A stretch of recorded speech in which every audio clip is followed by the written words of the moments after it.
Selamat datang Pak Profesor dan Tandio gitu aja. Pak Tandio ya. Pak Tandio, dan saya senang sekali kita juga dihadiri oleh Pak Marsilam, Profesor Herman, yang juga dosen saya sebenarnya. Nah, kami Huma dan beberapa lembaga bekerja sama untuk membuat seri kuliah tentang pemikiran-pemikiran yang dikembangkan oleh Pak Tandio. Karena secara pribadi dan secara lembaga beliau ini menginspirasi lah. Nah, beberapa film yang tadi itu adalah fakta lapangan yang terjadi di seluruh Indonesia hari ini, di mana pergeseran, ada gesekan, ada sebagainya, yang kita coba mengidentifikasi ulang keindonesiaan kita dalam konteks film tadi itu dalam pengelolaan sumber daya alam. Nah, tiba-tiba semua mengemuka. Nah, dalam konteks itu kita butuh pencerahan bagaimana hukum merespon hal ini. Nah, dengan pemikiran itu kemudian kami mencoba memfasilitasi dengan tema pergeseran paradigma dalam pemikiran hukum ini. Nah, ini berupa kuliah seri, ini baru yang pertama. Mungkin nanti setelah ini kita akan agendakan untuk kuliah selanjutnya, sehingga bagi kita, terutama saya ya, yang muda-muda ini, tidak kehilangan istilahnya punya pisau analisis lah ya, melihat situasi lapangan, bagaimana terjadi pergesekan di lapangan soal resources dan sebagainya. Dan ada banyak isu yang muncul, isu-isu perkotaan dan sebagainya. Nah, bagaimana hukum merespon ini? Nah, karena ada berbagai hal dan sebagainya, alhamdulillah Pak Tandio sudah datang ke sini. Dan baiknya kita mulai saja karena kita akan kehilangan waktu-waktu yang berharga ya Pak. Terima kasih, selamat datang. Assalamualaikum warahmatullahi wabarakatuh. Waalaikumsalam. Terima kasih Bapak Andiko. Dan untuk sambutan yang kedua, kami persilakan untuk Bapak Erianto Nugroho selaku Direktur Eksekutif PSHK.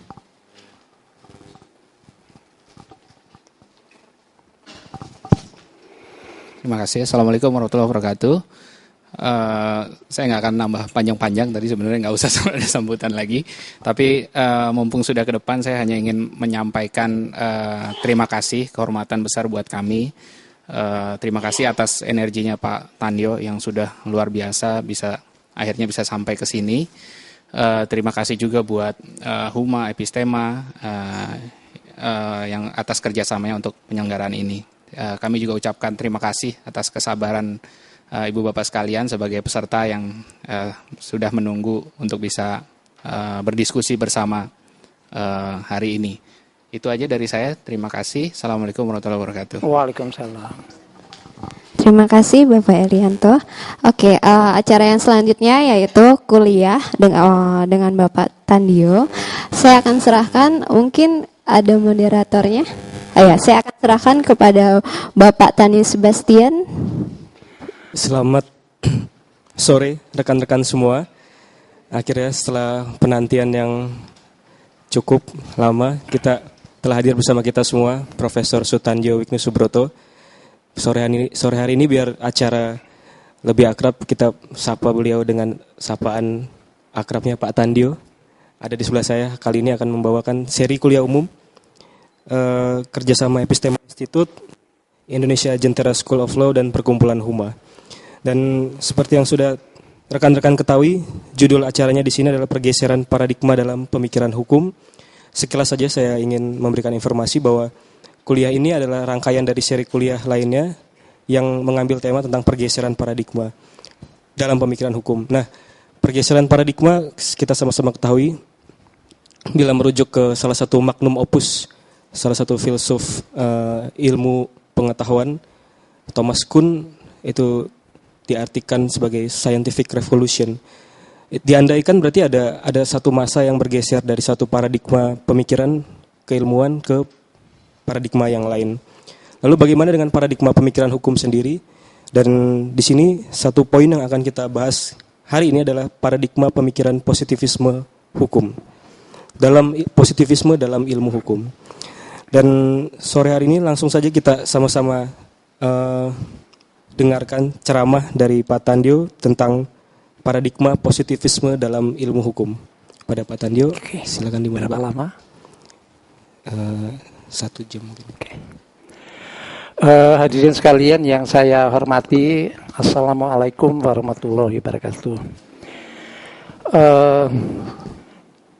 Saya merasa mendapat kehormatan dapat diberi kesempatan untuk berbincang sedikit apa yang saya ketahui mengenai soal positivisme ini, yang menurut penyelenggara ini diminta berbicara dalam suatu seri.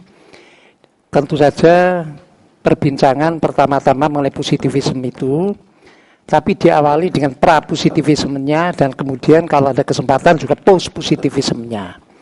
Kita sudah memasuki era yang post sebetulnya. Namun demikian kelihatannya permasalahan positivisme ini permasalahan yang sangat menarik, dan tidak hanya di bidang ilmu hukum sebetulnya, tapi khususnya juga di bidang ilmu sosial. Ya. Pada giliran pertama saya mencoba melihat apa yang terjadi sebelum positivisme itu marak, yang bermula sebetulnya di Prancis dari kaum intelektual menjelang terjadinya revolusi Prancis. Mungkin tokoh-tokoh semacam Madame de Staël, Condorcet, kemudian juga Saint-Simon, kemudian last but not least yang kemudian yang lebih memarakkan positivisme itu orang yang bernama Auguste Comte dengan bukunya mengenai Cours de la philosophie de positif, de la filosofi positif itu. Betul apa yang dikatakan moderator bahwa sebetulnya positivisme ini ada suatu paradigm pada abad 18 begitu yang menggeser paradigm sebelumnya. Dan kali ini juga positivisme sedang mengalami suatu krisis, akan tergeser oleh paradigm yang baru sebetulnya. Tapi sebelum itu perkenankan saya berbicara pada seri yang pertama ini mengenai permasalahan positivisme ini pra-positivisme. Saya mencoba menuliskan di sini dengan berpangkal tolak dari apa yang dikatakan oleh Auguste Comte dalam bukunya yang sudah saya sebutkan tadi, Cours de la philosophie positif, yang terbit sekitar tahun 1820-an. Tapi lama sebelum Comte ini beberapa orang telah membicarakan soal kekaguman mereka pada pendekatan-pendekatan yang mereka sebutkan pendekatan positivistik. Sebetulnya pendekatan saintifik yang sudah menggunakan metode induksi yang sangat berhasil ketika mengembangkan ilmu fisika dan kemudian juga biologi. Dan ketika Prancis mengalami suatu masa sulit pada waktu itu, banyak orang berpikir apakah metode sains ini, the scientific method ini layak diterapkan untuk memahami permasalahan masyarakat dan mencoba menemukan jawab-jawabnya.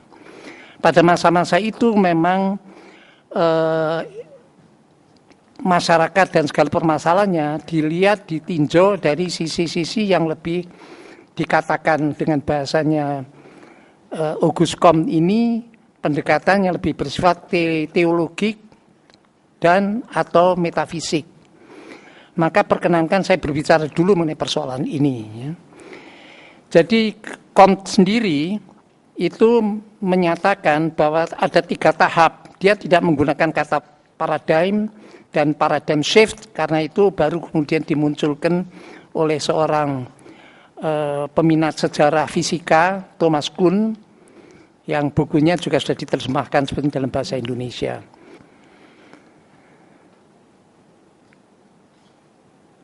Final. Jadi tidak ada causa, tidak ada cause and effect.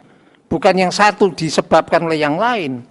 Bukan karena pemegang genderang itu memukul karena dia disebabkan oleh peniup trompet.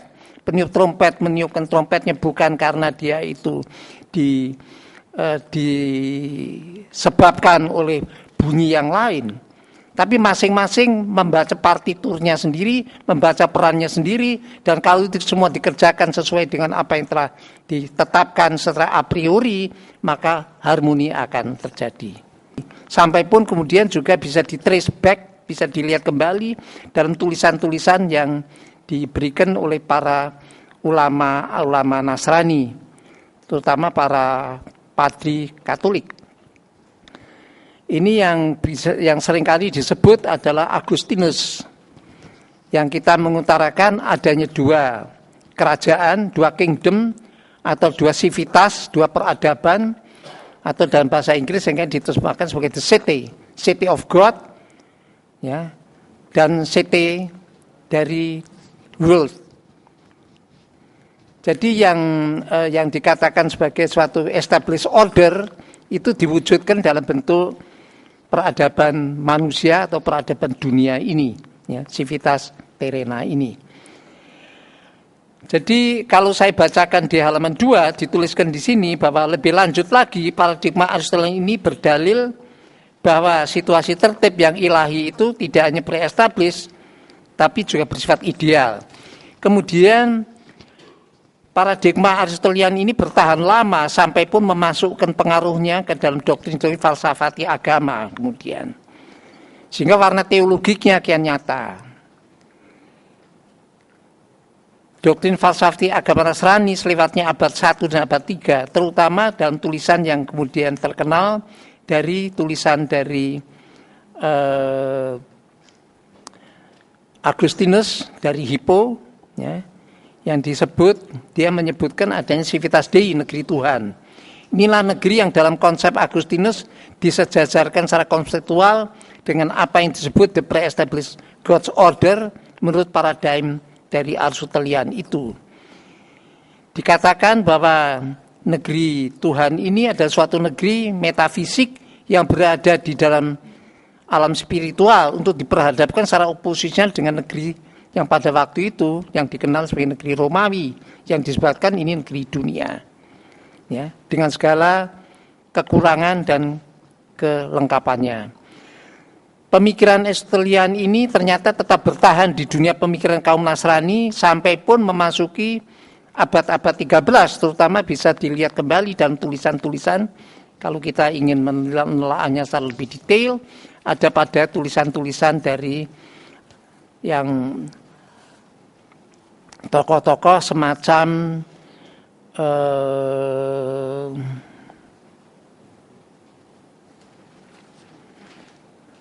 Thomas dari Aquino, ya, Thomas Aquinas. Thomas Aquino ini hidup antara tahun abad 13 ini. Jadi bisa kita bayangkan pemikiran-pemikiran pra-positivis ini berkembang sampai pun mempengaruhi alam pemikiran, jadi paradigma pemikiran pada masa itu sampai menjelang datangnya pemikiran empirisme dan rasionalisme dari zaman Renaissance. Thomas Aquino ini menuliskan yang menggambarkan tertib ilahi dalam paradigma Aristotelian ini lebih dikenali sebagai suatu supranatural order atau dalam bahasa mereka supranaturalem ordinem itu. Yang natural inilah nanti yang kemudian berkembang menjadi dunia manusia yang kemudian merupakan yang mengembangkan apa yang dikenal sebagai natural law, apa yang di the God's order itu, tertib adikudratinya itu, ya, itu. Jadi dikotomi demikian tetap hidup ada, meskipun kemudian muncul bahwa ada dunia manusia yang by nature bisa juga mengembangkan suatu kehidupan-kehidupan yang kemudian tertib juga. Kalau pada Francisco Suarez itu yang melekat pada kodrat manusia itu adalah kata hatinya, setengah generasi kemudian muncul seseorang yang namanya belum saya sebut di sini karena nanti akan saya masukkan dalam abad rasionalisme, ya, abad pra awal dari kaum positivis yang bernama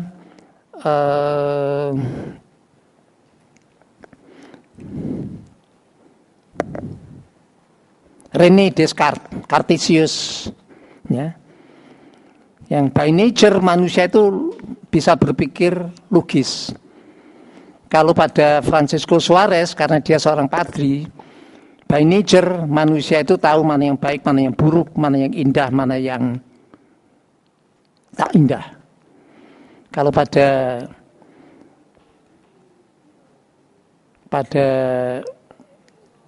Descartes tadi, Cartesius tadi, dia mengatakan bahwa by nature manusia bisa membedakan what is true and what is untrue.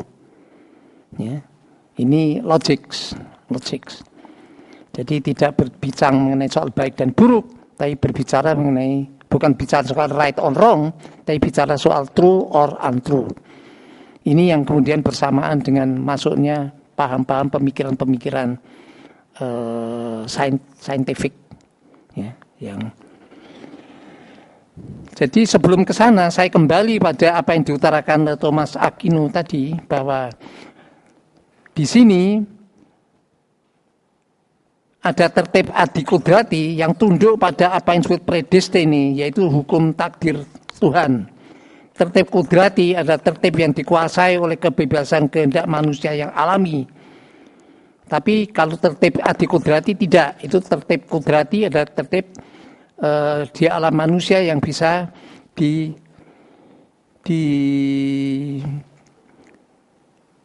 atas dasar kebebasan kehendak manusia yang nanti diterjemahkan sebagai kebebasan kehendak yang rasional, ya, kebebasan kehendak yang rasional. Dengan kebebasan kehendak ini manusia memang bisa membentuk hukumnya sendiri guna mengatur tertib kehidupan masyarakatnya. Walau apabila tak berhasil meningkat ke tingkat adikodrati yang lebih tinggi, kebebasan manusia ini akan bisa salah-salah akan berpotensi jatuh ke negeri iblis, yang kemudian juga disebut civitas diaboli. Ini istilah yang kemudian juga muncul dalam tulisan Martin Luther. Ya. Konon istilah ini juga sudah muncul pada tulisan dari Agustinus. Ketika dia membedakan civitas Dei, civitas diaboli, dan ada civitas terreni itu.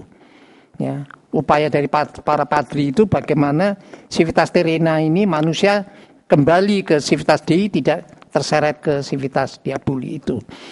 Tapi dalam tulisan-tulisan Thomas Aquino juga diutarakan kemungkinan-kemungkinan kalau civitas kebebasan manusia ini berpotensi juga jatuh ke negeri iblis atau yang dikenal dengan istilah civitas diaboli.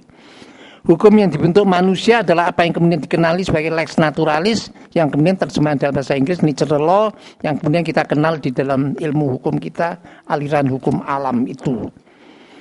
Jadi aliran hukum alam itu muncul karena manusia bisa memahami mana yang baik dan mana yang buruk, dan kemudian dengan kesepahaman seperti itu manusia bisa melakukan suatu hubungan-hubungan yang lebih bersifat saling mengerti, ya, karena segala sesuatunya sudah terprogram di dalam dirinya.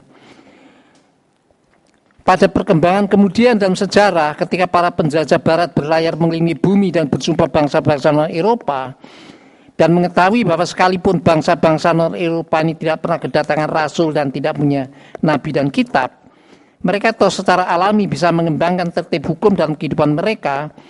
Inilah yang telah disebut hukum alam. Hukum alam terwujud berkat adanya apa yang disebut the human nature yang universal, yang bisa diberikan sebagai sifat alami yang melekat pada diri manusia berkat kelahirannya yang kodrati sebagai manusia. Inheren pada diri manusia. Bagi Thomas Aquino tetap mendikotomikan dua ragam civitas, ya. Jadi civitas Dei dan civitas terrena tadi, ya, kalaupun kita meminjam istilah itu dari Agustinus, tapi Thomas Aquino mengenal di samping hukum Tuhan ada lex naturalis ini, dan muncul karena bukan dari human nature, ya, dan human nature diyakini karena kodrat kelahiran yang ada kaitannya juga dengan supranatural itu. Namun demikian pada Thomas Aquino itu masih dilihat secara dikotomik Baru kemudian pada seorang yang kita kenal dengan nama Francisco Suarez tadi, ini sebetulnya komplementer. Jadi Civitas Dei dan Civitas Serena ini sebetulnya, atau Adi Kodrati dan Kodrati sebetulnya tidak bisa dipisahkan dan saling melengkapi. Dari situ kemudian kita memasuki ranah-ranah yang lebih menjelang datanya paham positivisme, dimulai dengan kaum rasionalis yang mengutarakan bahwa dengan akalnya manusia juga bisa membangun suatu kehidupan yang membangun tertibnya sendiri, tertib hukumnya sendiri. Dari Descartes inilah yang kemudian memunculkan teori-teori mengenai manusia yang sama-sama rasionalnya, dan manusia yang rasional ini kemudian dalam keadaan alami memasuki alam yang sifatnya sosial, dari status eta natural menuju pada eta politik berkat bantuan rasionalnya. Tapi untuk ini kita bicarakan saja pada seri berikutnya. Jadi kali ini barangkali kita hentikan dulu pada era yang pada perbincangan mengenai pre-positif. Jadi paham positif. Ketika tertib itu di satu pihak itu adalah yang adalah tertib ilahi, teologi pendekatannya, dan kemudian tertib alami yang barangkali lebih kita lihat sebagai fase metafisik yang dikenal, yang disebutkan oleh Auguste Comte. Saya kira itu yang bisa kita sampaikan, dan mungkin ada tanggapan, tambahan barangkali, terutama dari ini. Saya kembalikan pada. Oke, kita beri tepuk tangan dulu buat Tandio. Sedikit saya membahas bahwa positivisme memang terlihat bahwa masih dicerahi oleh semangat Renaissance, kelahiran kembali. Kelahiran kembali kemana? Kelahiran kembali ke arah refleksi filosofis yang rasionalistik tentang manusia itu. Sehingga ini yang akhirnya mewarnai semua alur sejarah. Dan bahwa ternyata kita sama-sama ketahui bahwa episode perkembangan ilmu pengetahuan itu terhampar luas dalam sebuah episode yang bergeser. Nah, pergeseran ini seperti yang di awal saya singgung tadi, dalam perkembangan yang lebih lanjut oleh Kuhn itu ditetapkan sebagai perkembangan yang didasari oleh suatu krisis atau komitmen ilmuwan yang bersangkutan, atau juga oleh daya guna dari ilmu pengetahuan tersebut. Tadi Pak Tandio sudah membahas sedikit tentang positivisme itu, lalu juga dia membuka mata rantai pengait dari aliran positivisme dan prapositivisme. Kita lihat di situ ada pemikir abad pertengahan, Thomas Aquinas, juga ada Agustinus juga. Nah, sehingga semuanya memang keniscayaan pergeseran paradigma itu terjadi dalam perkembangan ilmu pengetahuan. Dan itu sedikit pembahasan dari saya, sehingga sekarang kita akan masuk sesi diskusi, sesi tanya jawab juga. Kita supaya lebih enak kita buat jadi dua sesi. Untuk masing-masing sesi saya kasih kesempatan 3 penanya. Bapak pertama. Dalam bentuk bahwa hukum itu adalah yang dibuat oleh perundang-undangan yang dibuat oleh badan yang berwenang. Nah, saya melihat hakim jaksa sekarang ini kaum positivis, artinya tergantung kepada undang-undang. Apakah adil atau tidak adil, dia tidak peduli. Padahal menurut hukum alam teologi itu, hukum itu datang dari atas, dari Tuhan, dan melalui kitab suci, lalu nanti dibuat undang-undang. Nah, saya kebetulan ini saya tadi kagum itu, Pak Tandio berapa umurnya? 80. Waduh, saya 66 udah berasa tua. Pak Tandio saya umur 64 dapat juga seperti Pak Tandio. struk ringan itu. Dokter bilang, Pak Herman, kamu bukan 46 lagi, 64, karena terbang-terbang aja katanya. Waduh, iyalah, oh iya udah 66 ya. Nah sekarang udah cucu 2 Pak, sudah tambah tua Pak. Tapi begitu lihat Bapak 80, wah masih muda juga saya ini. Pak, saya senang sekarang ikut-ikut baca Quran ya malam. Saya lihat surah An-Nisa. Kalau kau tetapkan hukum, tetapkanlah yang adil, kata Allah ini. An-Nisa ayat berapa itu? Dan saya ingat kepada tadi itu hukum alam, hukum yang ditetapkan oleh Tuhan. Tetapi ke aliran kaum positivis itu yang ke hukum itu dalam bentuk peraturan perundang-undangan. Kata hukum alam, Anda itu memisahkan moral dan hukum. Artinya, tapi Al-Hal mengatakan kami tidak memisahkan moral. Moral itu kami taruhkan dalam undang-undang, itu jadi hukum. Tapi hukum alam bilang enggak, hukum itu adalah keadilan apa gitu. Pak, saya lihat ini hakim jaksa kita ini positivis ini semua. Artinya undang-undang asal dia ikuti, ini undang-undang katanya. Saya perintah undang-undang. Maka adalah kasus si nenek-nenek potong pisang. Nenek-nenek kakao, ngambil 2 kakao dihukumnya. Kemarin itu ada orang perempuan yang motong bambu 2-3 hari yang lalu, berita potong bambu jatuh ke rumahnya, dihukumnya juga masuk tahanan. Nah, ini saya lihat kita ini tidaklah hukum itu tidak positif Islam. Hukum itu tetap yang adil. Nah, yang adil ini yang kita perdebatkan sekarang, Pak. Sehingga undang-undang kalau tidak adil kita rubah. Jangan tunjuk pada undang-undang. Bagaimana Pak Tandio melihat keadaan kita sekarang ini? Ya, perbincangan kita memang nanti perbincangan mengenai our law ya, yang dikenal sebagai hukum yang berkutat pada paham filsafati positivisme. Kata positif itu memang berasal dari Prancis atau marak di lingkungan filsafat Prancis pada waktu itu, yang mengutarakan bahwa kebenaran harus mempunyai wujudnya yang positif, artinya yang indrawi, yang tangible, sehingga tidak hanya terasa di hati, tapi juga tertampakkan di mata. Hasil perilaku manusia yang bersepakat. Jadi positif itu, karena ada kesepakatan antara orang. Hukum positif adalah hukum yang disepakatkan.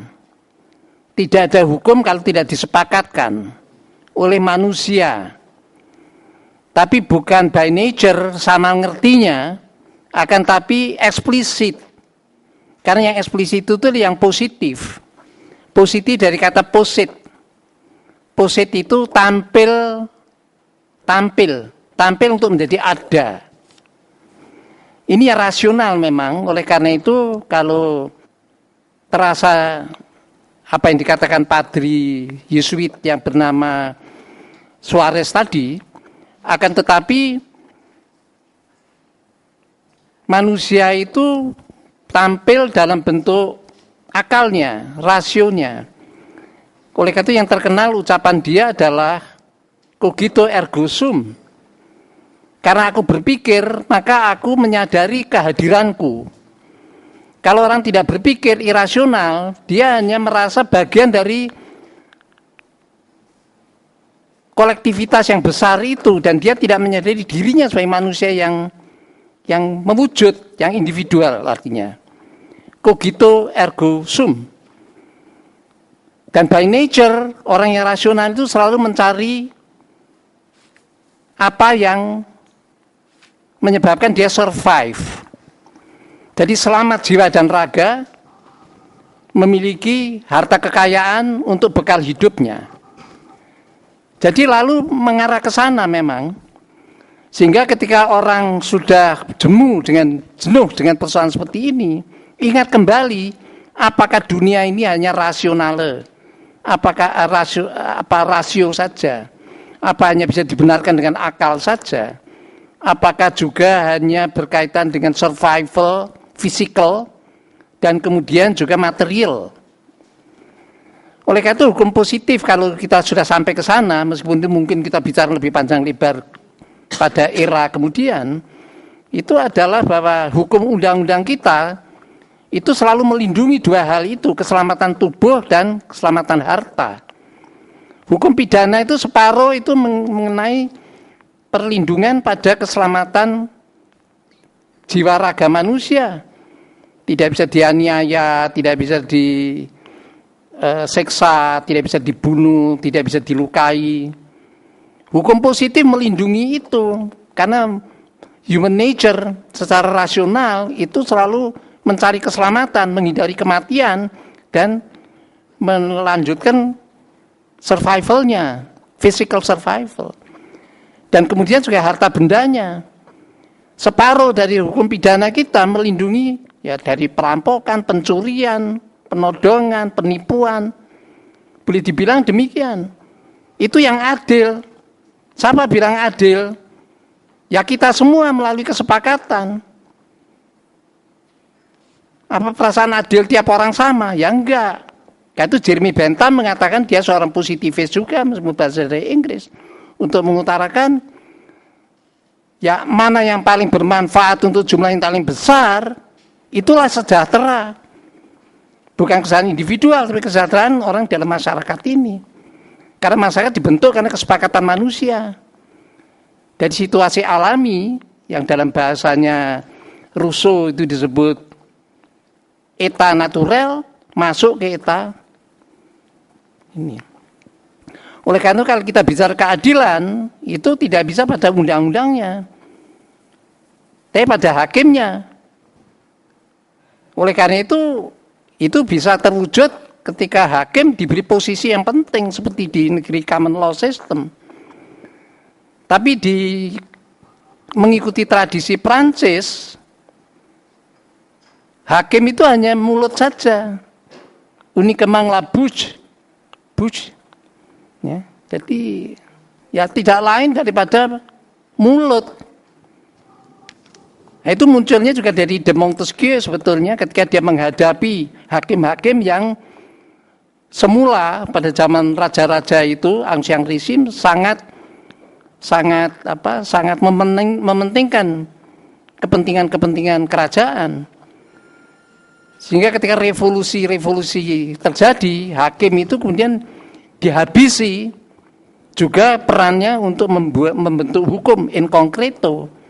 Dia hanya mulut saja yang bunyi undang-undang menggunakan logika, silogisme deduksi. Dan pasal-pasal undang-undang adalah postulat-postulat yang tidak boleh dibantah, tidak boleh diubah oleh hakim. Mungkin seperti itu. Kecuali kalau hakimnya itu diberi keleluasaan untuk menafsirkan kalau dalam hukum pidana itu widerrechtelijk itu. What do you mean by recht? Itu saja.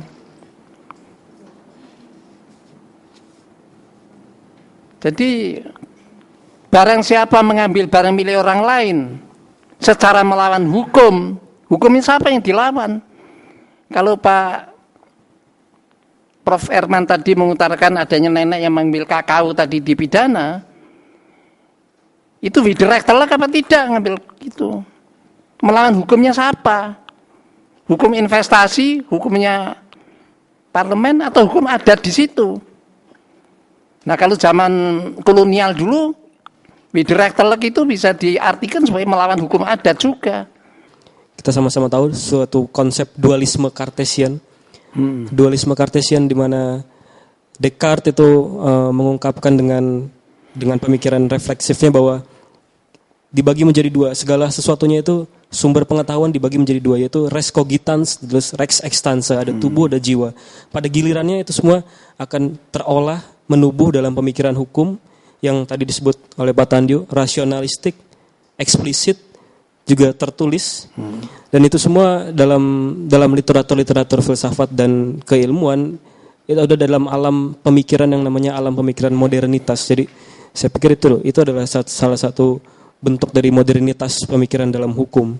Dan tadi Pak Tandio sudah membahas nantinya, bukan nantinya, bahkan sekarang kita sudah merasakan banyak kritik-kritik yang disampaikan dalam pemikiran seperti itu.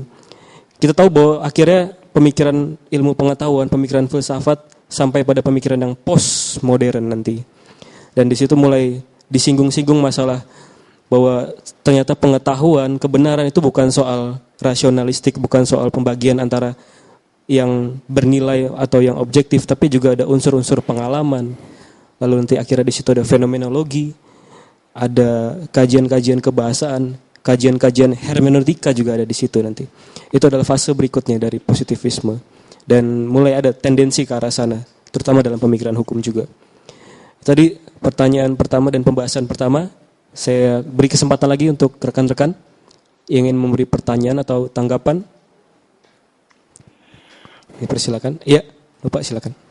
Dapatkah saya mengambil kesan bahwa ketiganya itu merupakan suatu perkembangan yang evolutif, yang satu berkembang karena sebelumnya ada suatu konstanta yang ingin dikoreksi atau ingin diluruskan atau ingin dikembangkan lebih maju.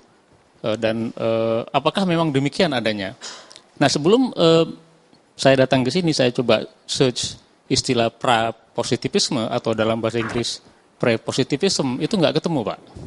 Dan begitu saya lihat apa yang Bapak paparkan di sini, barulah saya tahu bahwa itu merupakan istilah Pak Tandio sendiri, begitu. Nah, dapatkah kita melihat bahwa, dapatkah saya mengatakan bahwa sesungguhnya antara pra dan positivisme dengan antara pra-positivisme dan positivisme itu bukan merupakan suatu rangkaian, bisa jadi sebetulnya yang satu tak berhubungan dengan yang lain. Nah, tapi kalau melihat apa yang Pak Tandio sampaikan, saya berpikir sebaliknya, bahwa rasanya memang ada semacam evolusi, ya, keterhubungan yang sangat erat antara pra dan positivisme. Bagaimana Bapak bagaimana penilaian Bapak soal yang ini? Tahapan-tahapan yang disebutkan oleh Auguste Comte, kelihatannya itu bukan tahapan-tahapan yang satu digantikan yang lain begitu saja, tapi ada semacam ada semacam desak-mendesak begitu. Kalau Thomas Kuhn mengatakan bahwa perkembangan ilmu itu tidak linier, ya, tapi muncul saling menggeser. Karena itu dia menggunakan istilah paradigm. Itu konsep-konsep yang satu menggantikan yang lain gitu ya, menggeser yang lain. Jadi suatu konsep kalau kemudian juga itu kemudian berada pada satu situasi yang katakan conflicting, maka konsep-konsep demikian seringkali disebut sebagai paradigm. Suatu worldview yang berubah begitu ya.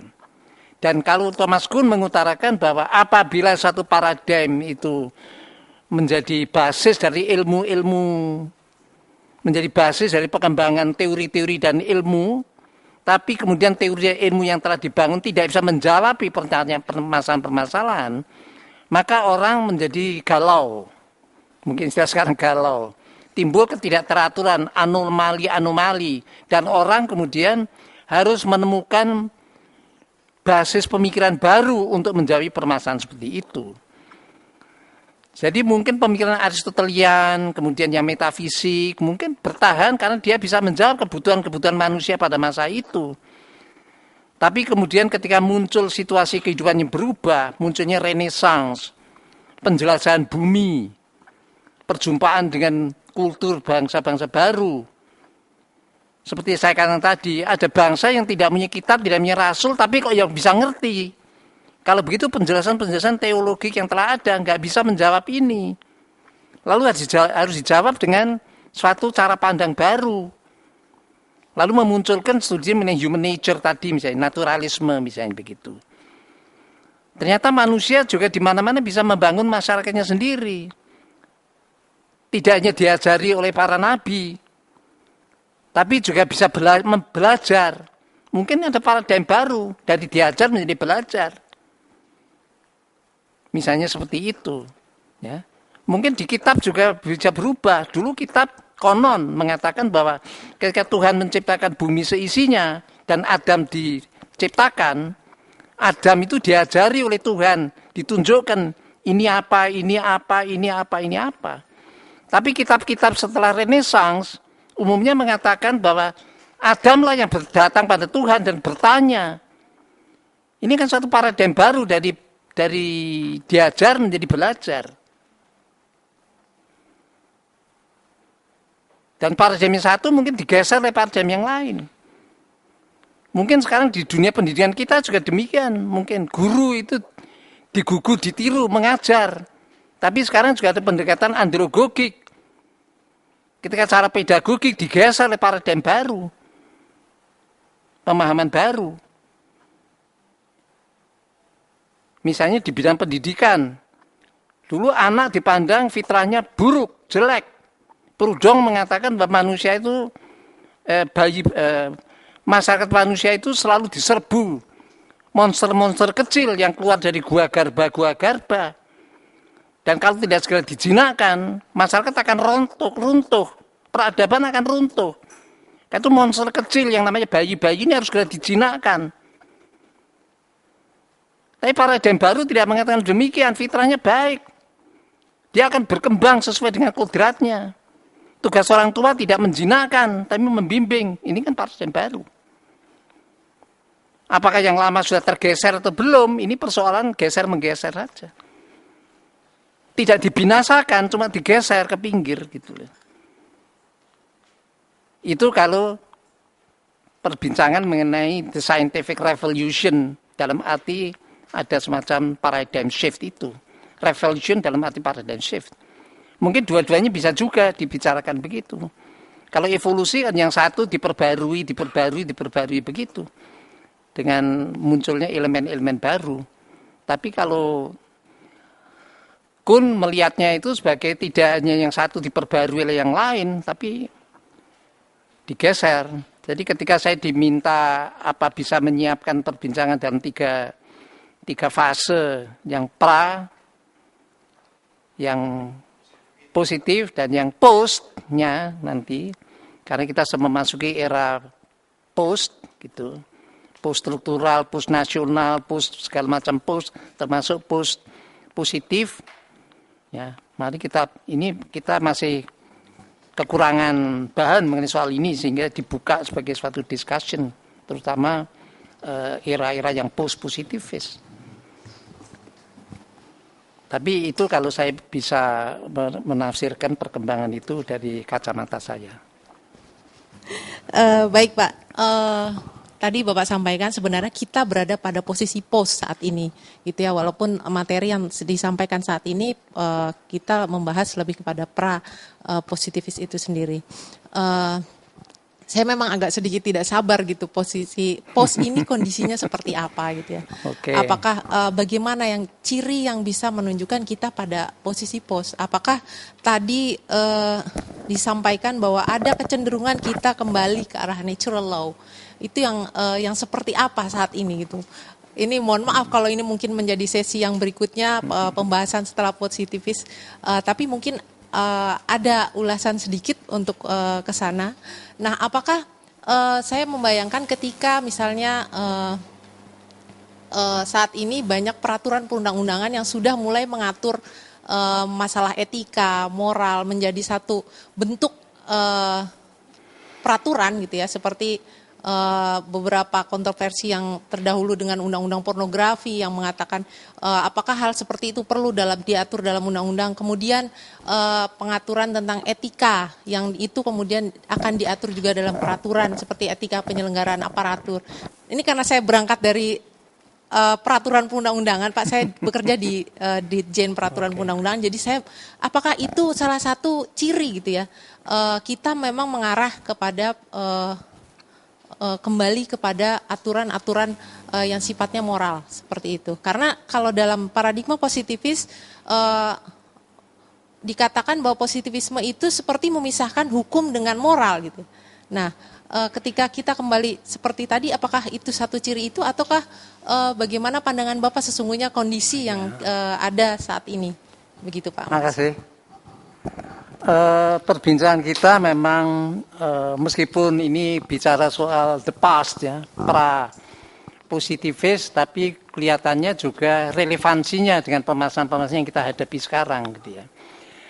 Kalau boleh saya juga memberikan latar belakang sejarah sedikit.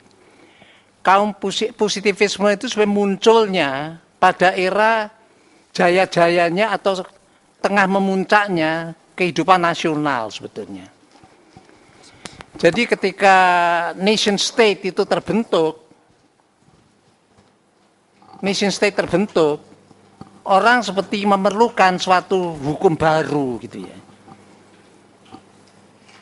Manusia sekarang sudah jadi mencari penjelasan itu. Karena itu penjelasannya bisa dilihat pada rasionalitas itu. Orang mencoba rasionalitas.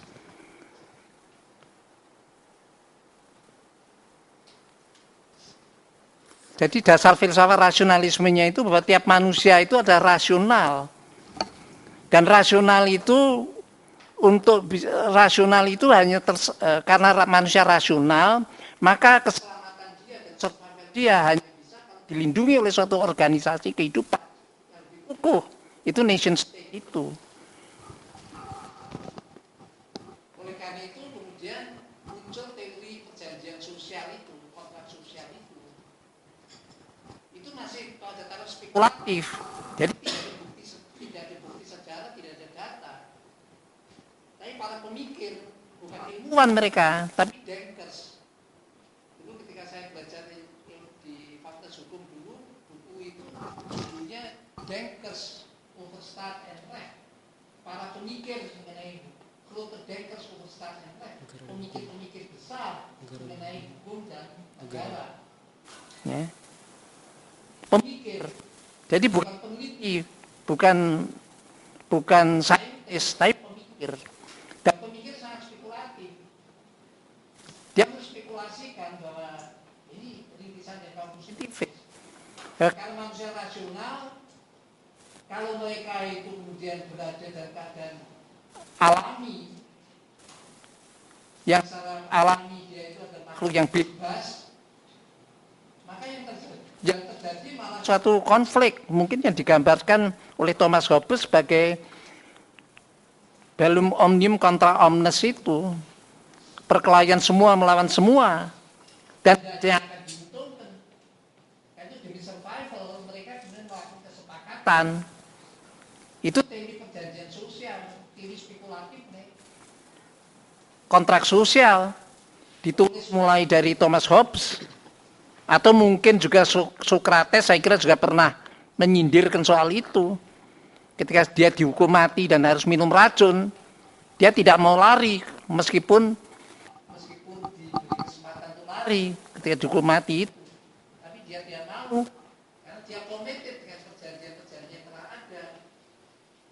Dia berjanji juga untuk menaati hukum, dan kalau dia hukum menaati dia, ini teori perjanjian sosial. Bahkan mungkin bisa ditarik kembali pada zaman-zaman agama-agama besar itu, perjanjian Nabi Musa dengan Allah, misalnya begitu, kitab-kitab orang yang disebut perjanjian lama dan kitabnya orang Protestan disebut perjanjian baru, perjanjiannya siapa?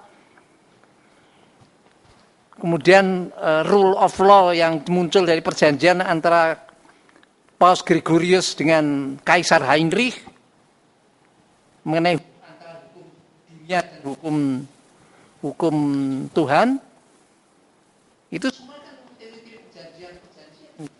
Nah kali ini perjanjian itu antara rakyat untuk membentuk suatu kehidupan bernegara. Eta politik yang dia sebut itu, yang ini negara bangsa, nation state. Dan positivisme menjadi kuat sekali pada nation state. Bahkan orang mencita-citakan bahwa dengan hukum positif ini,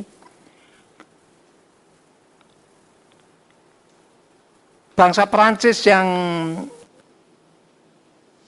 kacau setelah revolusi Perancis itu, setelah revolusi kerakyatan tahun 1789 akan bisa diperbaiki dengan hukum positif.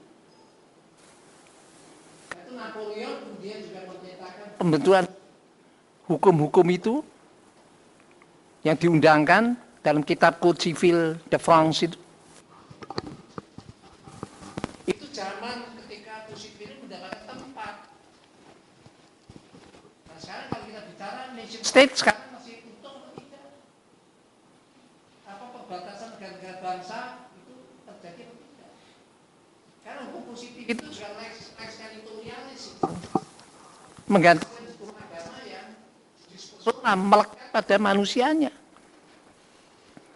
Dan hukum positif melekat pada teritorinya. Nation state punya teritori, lex territorialis. Ini cerita belakangnya. Jadi kalau kita sekarang berbicara pada era sekarang, pertanyaannya juga ini nasional atau nasional masih kuat atau enggak? Beberapa tulisan seperti misalnya Benda Beckman sudah menulis mengenai mobile people, so mobile law. Kalau hukum itu hasil perjanjiannya siapa? Perjanjian pada tataran-tataran besar atau perjanjian pada tataran-tataran kecil? Dan bahasanya Lyotard, apakah ini François Lyotard, itu seorang posmo, menceritakan apakah teks-teks besar, undang-undang yang menentukan, atau kesepakatan-kesepakatan kecil antara suami istri yang lebih menentukan. Ini perbincangan persoalan paradigm posmo, ya, post-positivis. Jadi sekali lagi positivisme ini kuat sekali ketika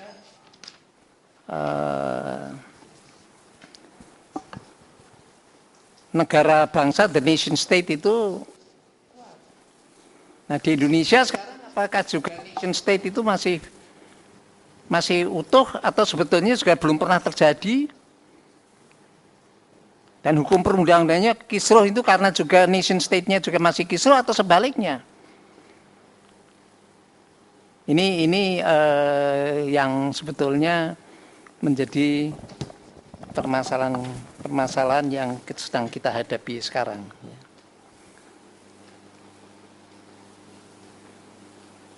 Kalau post-positivis biasanya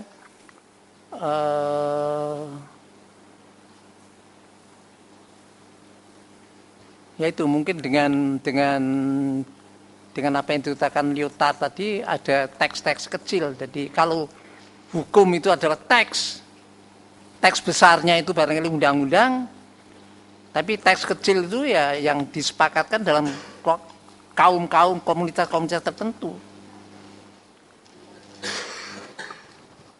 Ketika saya dulu menikah, saya menggunakan teks besar,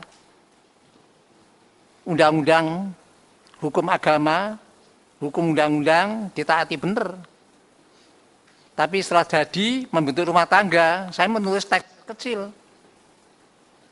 Kesepakatan dengan istri saya. Siapa yang harus apa. Itu teks saya kecil. Yang kadang-kadang menyimpangi teks besar juga. Soal nafkah misalnya begitu. Nah, suami harus memberikan nafkah. Misalnya demikian. Tapi saya juga mungkin ada kesepakatan lain. Ini hal-hal yang dewasa ini kian lama kian banyak. Mungkin tulisan-tulisan yang bersifat sosiologik ya. Jadi yang post struktural atau mungkin the use of contract misalnya gitu. Kalau saya mengadakan kontrak dagang dan sebagainya, yang satu melakukan bahan prestasi, itu saya tafsir bahan prestasi apa tidak? Apa saya anggap saja itu delay of order? Pihak kita, bagaimana menafsirkannya itu. Tulisan Stuart Macaulay barangkali menarik mengenai the use and non-use of contracts itu. Ya. Jadi mungkin secara positivistik ya kontrak itu merupakan bukti otentik. Tapi apa menjadi bukti otentik untuk bersengketa di pengadilan atau tidak? It depends on the parties gitu ya. Dan mereka menulis teks kecil sendiri. Dan karena manusia juga sekarang itu sangat mobile, tidak terikat pada struktur-struktur, boleh dibilang begitu. Tapi itu kita bicarakan panjang lebar nanti pada saatnya. Tapi ini icip-icipnya saja deh. Sedikit saya mereka-reka hasil apa yang disampaikan, tetapi ada yang mengganggu saya ketika saya lihat realitas di hukum Indonesia, di mana dalam suatu putusan hakim itu biasa disebut berdasarkan ketuhanan yang Maha Esa, kemudian diturunkan. Nah, dalam mencantumkan kata Tuhan ini, kemudian dalam dibenturkan dengan realitas harus mengikuti undang-undang, ini sebenarnya masih di dalam positivis atau positif itu sendiri, tetapi masih mencantolkan kodrati ilahi ketuhanan di dalam suatu putusan. Bagaimana Prof. Tandio melihat suatu putusan hakim yang diwajibkan ada atas namanya Tuhan? Terima kasih. Kalau saya boleh menjawab secara agak kasar gitu, barangkali mungkin itu hanya basa-basi saja ya, gitu ya. Karena tidak ya basa-basi saja, sesuai format saja yang dibaca, tapi tidak tulus gitu loh. Ya gitu. Jadi gimana? Kalau positivistik memang ya dasar falsafahnya memang bukan falsafah ketuhanan, memang falsafah rasionalisme itu. Yang kemudian juga sebetulnya masuk ke sains itu tidak hanya rasional tapi juga empiri sebetulnya. Jadi bersamaan dengan munculnya rasionalisme sebetulnya muncul juga empirisme. Seperti yang diwakili Francis Bacon itu, yang dua-duanya sama-sama tidak mau lagi merujuk pada dunia ketuhanan gitu loh. Francis Bacon misalnya mengatakan kalau saya ingin melihat berapa jumlah gigi keledai, saya buka mulut keledai dan buka mata saya, tidak membuka kitab. Kitab tidak menjawab berapa jumlah gigi keledai, yang menjawab adalah mata kita. Nah ini empirik sekali gitu loh. Tapi kaum rasional juga mengkritik. Jadi ada segitiga ini. Kalau kamu membuka gigi keledai, kamu tahu jumlahnya 42, itu kan keledai yang kau lihat, keledai yang belum lain kan belum kamu lihat. Tolong dilihat, semua dilihat. Itu impossible, karena pada waktu itu juga belum ada teori-teori sampling misalnya begitu. Karena itu orang juga tidak hanya membuka mata, tapi juga membuka pikiran, membuka akal. Ini munculnya teori-teori induksi. Jadi buka matamu, tapi juga buka pikiranmu. Itu muncul di fisika. Newton melihat apel jatuh dari pohonnya. Tapi dia bertanya, kenapa jatuhnya ke bawah? Kenapa tidak jatuh ke langit? Kenapa jatuh? Ada apa di bumi ini? Dia bertanya. Itu urutan dari pembicaraan dari si Descartes tadi. Sepong dong sesuai. Sekarang saya berpikir, maka saya ini hadir. I think, therefore I am. Kalau enggak, you are nothing, karena Anda enggak berpikir. Mulailah dengan ragu. Kalau Anda ragu, mesti Anda bertanya. Nah, di dunia teologi, enggak ada ragu. Iman, kalau orang ragu ya goyah imannya. Amin saja, jangan tanya. Amin. Tapi ini tidak. Ini paradigma baru ini. Yang kalaupun tidak antiteistik, tapi ya ateistik. Itu munculnya kaum skolari. Profesor-profesor tak berjubah itu. Karena profesor berjubah itu tempatnya di seminari, di biara-biara. Tapi ini ada orang yang ingin melihat kenyataan-kenyataan bumi dengan matanya dan membuka pikirannya. Semacam Newton itu yang menemukan teori gravitasi hanya karena dia melihat apel jatuh dari pohon. Dia melihat itu, dia bertanya.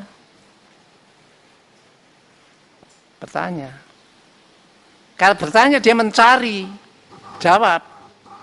Mencari itu dalam bahasa Perancisnya chercher. Search bahasa Inggrisnya. Kalau mencarinya berulang namanya research. Research itu mencari jawab itu. Harus dimulai dengan permasalahan yang aku nggak tahu, tapi aku ingin tahu. Jadi ini yang terjadi, dan orang-orang semacam ini mencari hukum alam jadinya. Dan kalau dia tahu what, lalu tanya why, Lalu dia sampai pada teknik, how to deal, how to control. Ini scientific ini. Nah, orang-orang semacam kaum positivis ini ingin menggunakan teori saintifik itu what, why, how, itu dengan pendekatan positivistik. Bagaimana mengontrol masyarakat ini. Cuma sosiologi tidak berkembang pada waktu itu, belum berkembang. Jadi memahami masyarakat secara spekulatif. Baru pada abad 19 masyarakat diteliti secara sosiologik. What happens? What is corruption? Why ada corruption? Baru kemudian how to eradicate corruption, buat undang-undangnya. Tapi ini tidak. Sosiologi tidak masuk dalam kajian-kajian ilmu hukum. Jadi ilmu hukum masih spekulatif. Korupsi kita berantas ya kalau hukumannya diperberat gitu saja. Apa betul ada hubungan antara beratnya pidana dengan turunnya, dengan meningkatnya ketaatan? Itu kan spekulatif.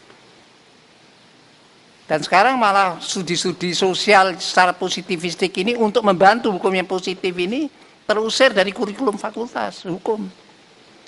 Dan antara fakultas hukum dan fakultas ilmu sosial tidak saling menyapa. Ini mempelajari what dan why, ini mempelajari how. Dan ilmu hukum sebetulnya undang-undang disusun secara kausalitas juga sebetulnya. Kalau kausalitas ya belajar scientific methodnya juga sebetulnya. Ini kaum positivis. Tapi di ilmu sosial sendiri, kaum positivis ini juga mengalami krisisnya juga. Apa belajar mengenai manusia hanya cause efek saja? Apa tidak ada sesuatu yang lebih intrinsik dan sebagainya gitu. Tapi kita bicara positivisme dalam hubungannya dengan hukum positif, dengan paham positivisme dalam arti yang sangat luas. Gitu. Sepakatkan, dituliskan, didokumentasi, mulai dari paling tinggi konstitusinya sampai yang paling rendah. Gitu. All based on agreement. Over incomes menimbulkan hubungan hukum. Kesepakatan menimbulkan hubungan hukum. Ya. Tidak ada kesepakatan karena paksaan, dwang-dwaling bedroh, hubungan batal, van Rijkswege. Gitu. Saya tidak tahu ini perjanjian UMR ini pengusaha merasa dipaksa, jadi itu dia mau terikat atau tidak dengan. Jadi harus tidak ada paksaan. Kesetaraan, everybody is equal before the law. Tapi sosiologi mengatakan meskipun equal before the law belum tentu equal before the policeman, bisa juga gitu. Nah, itu pentingnya belajar ilmu sosial untuk kepentingan penegakan hukum sebetulnya. Kalau tidak kita ya hanya berada pada suatu alam yang spekulatif.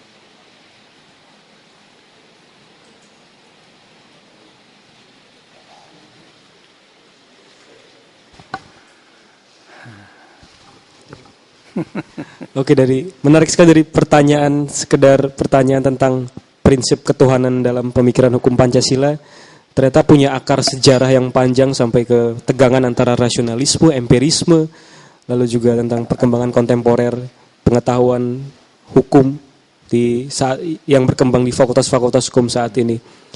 Bagaimana? Sebentar, saya tanya dulu ke panitia apakah masih ada waktu karena sudah ada 4 penanya tadi ternyata.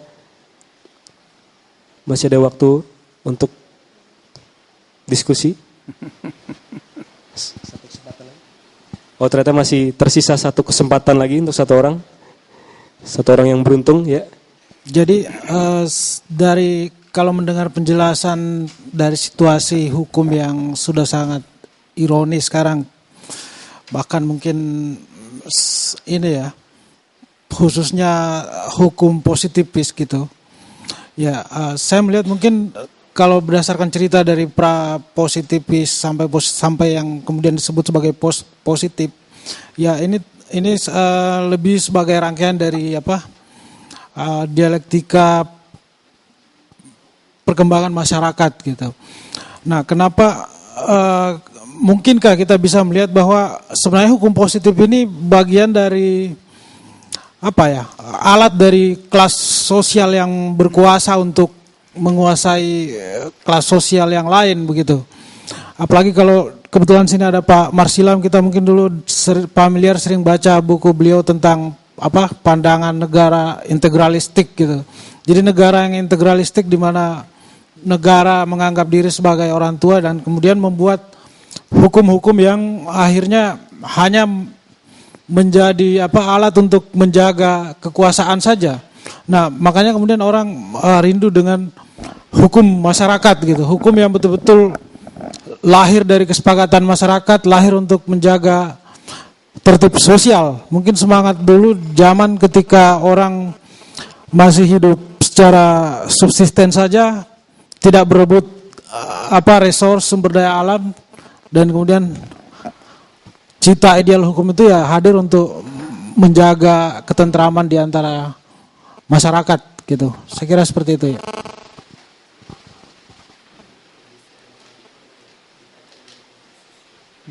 Oke.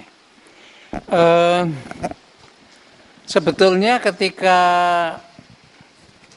lahir paham positivisme dan kemudian dipraktekkan dalam bidang hukum pada waktu yang lampau, sebetulnya seperti yang terjadi di Prancis misalnya, ketika negara bangsa ini kemudian muncul dan kemudian terjadi pergolakan revolusi untuk menyusun kehidupan bangsa Prancis yang lebih bagus dan sebagainya begitu, dan kemudian hukum dipercaya akan bisa, hukum kalau dipositifkan secara jelas dan secara pasti akan bisa memberikan petunjuk bagaimana warga bangsa ini harus berperilaku ya.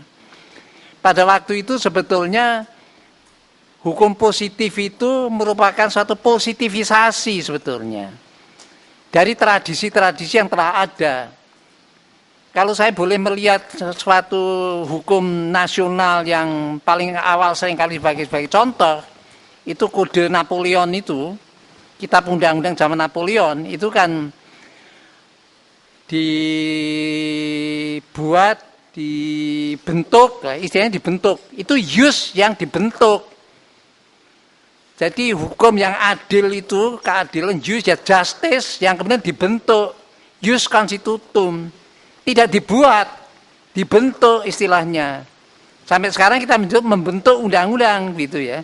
Karena riwayatnya itu memang materinya itu ada dalam masyarakat, dipositifkan, dibentuk dalam bentuk undang-undang. Jadi undang-undang yang formal dengan materi yang di sosiologik, antropologik itu sama dan sebangun pada awalnya.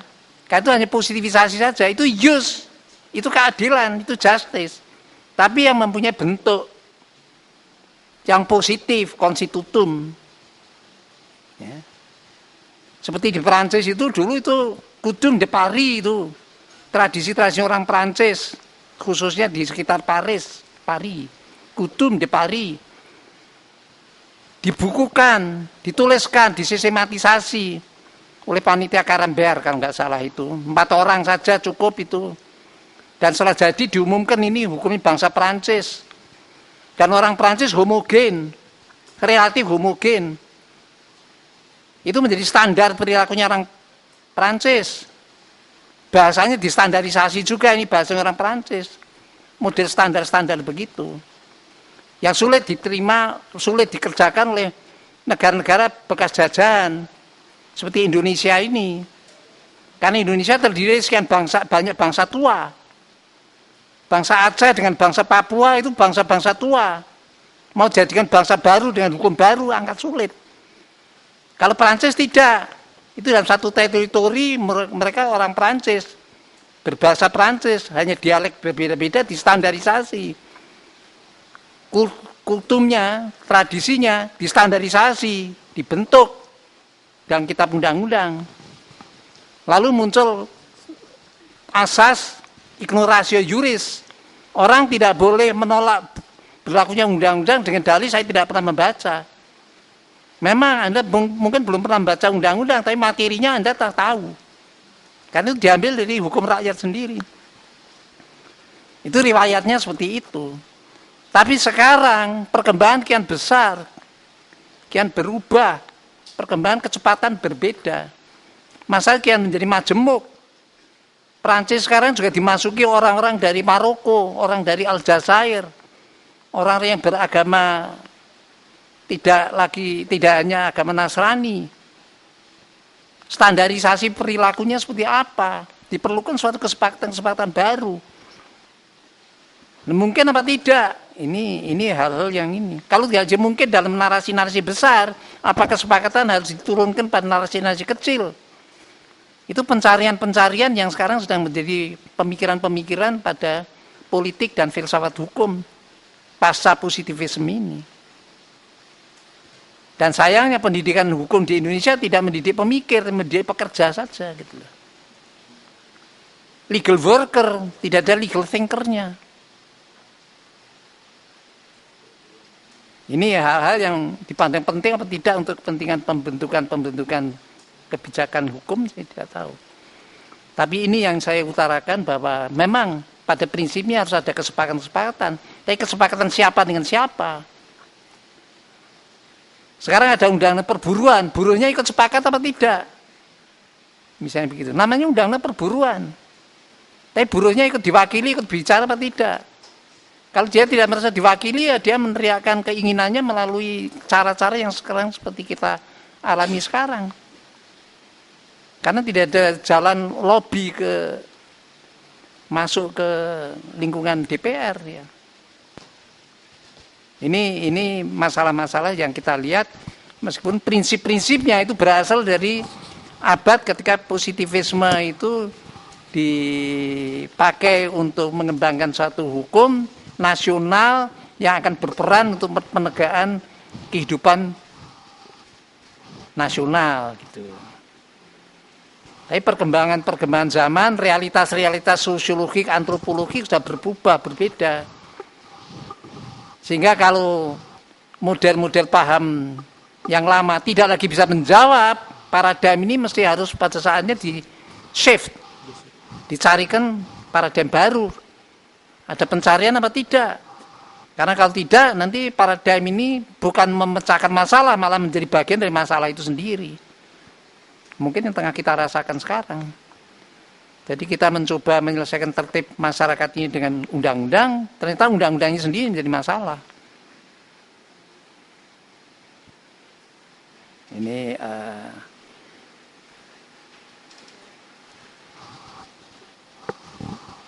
mungkin jawaban belum bisa diperoleh di ruangan ini, tapi kita pulang dengan membawa pemikiran ya, masing-masing. Ya, pembahasan terakhir kita tadi semacam pembahasan pamungkas. Kalau diperhatikan tadi pertanyaan dan jawaban dari Pak Tandio itu sebenarnya sudah ada bau-bau posnya tadi. Tadi kan pertanyaan tentang klaim kekuasaan, kan berarti di situ sudah ada kajian-kajian kritis, critical thinking yang memang masuk kelaminnya itu masuk kelamin pos itu tadi. Dan tadi Pak Tandio akhirnya mengajak kita pada satu kesadaran bersama bahwa paradigm shifting atau pergeseran paradigma, kalau yang saya tangkap tadi, itu adalah suatu keniscayaan gitu ya. Suatu keniscayaan, apalagi dihadapkan dengan fakta-fakta sosial, kenyataan-kenyataan kemasyarakatan, dan perkembangan praktik-praktik hukum kita saat ini. Dan seperti yang sudah disebutkan di awal tadi, ini hanyalah salah satu bagian dari seri-seri pembahasan berikutnya, sehingga simpan dulu penasarannya, simpan dulu kegalauannya. Kita akan sama-sama membahas lagi dalam seri-seri berikutnya. Saya pikir sekian seri kuliah umum ini. Saya tutup dengan pernyataan tadi, dan sebelumnya kita beri tepuk tangan dulu untuk Profesor Sutandio Wignus Subroto. Saya mengucapkan terima kasih juga dan menghargai betul kesabaran Anda. Karena saya sendiri juga memang tidak bisa mengatasi permasalahan saya tadi. Saya sudah siap di airport pukul 8 sebetulnya. Karena pesawatnya pukul 9.40. Tapi kemudian dikabarkan istilahnya bukan ditunda tapi direschedule supaya mereka tidak dituntut digugat. Reschedule jam 12. Saya tunggu saya pukul 12, direschedule pukul 17.40. Lalu ya saya minta balik saja itu tiket saya itu, dan saya beli, maaf saja, saya beli tiket gelap ini, calo. Jadi nama saya bukan Sutandio tadi, nama saya itu Pak Pasha. Itu supaya bisa terbang pukul 12:30. Ternyata baru pukul 1:04 terbang. Mendarat pukul 3, makan waktu hampir 1,5 jam untuk mencapai tempat ini gitu. Saya menghargai kesabaran Anda sekalian dan kita sama-sama lelahnya. Mungkin pada kesempatan yang lain kita barangkali bisa membuat acara yang lebih segar. Mungkin kita berangkat naik kelas bisnis Garuda aja deh kalau diizinkan gitu. Jadi pasti tepat waktu. Tapi ini tadi pesawat yang low cost carrier. Terima kasih dan kita berjumpa lagi. Assalamualaikum warahmatullahi wabarakatuh. Ya.